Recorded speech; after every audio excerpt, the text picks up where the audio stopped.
পাগলি, তোমার কিছুই হবে না, দেখো তুমি ভালো হয়ে যাবে। এভাবেই বেশ কিছুদিন যাওয়ার পর সাদিয়া সম্পূর্ণ সুস্থ হয়ে যায় এবং বাসায় ফিরে যায়। বাড়িতে ফিরে এসে সাকিবকে খুঁজতে থাকে, না পেয়ে সাকিবের বাড়ি চলে যায়।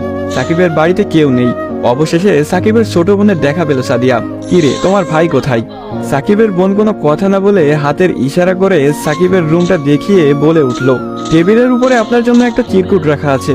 সাদিয়া কথাটি শুনে রুমে গিয়ে চিরকুট হাতে নিয়ে পড়তে শুরু করলো। প্রিয়তমা, আমি জানি যেদিন তুমি এই চিরকুটটি হাতে পাবে সেদিন তুমি সম্পূর্ণ সুস্থ হয়ে যাবে, সবকিছু ঠিক হয়ে যাবে আগের মতো, যেমনটা আমি তোমাকে বলেছিলাম। আমি বলেছিলাম না কিছু হবে না, দেখছো। হে গাইস, সবাইকে আসসালামু আলাইকুম।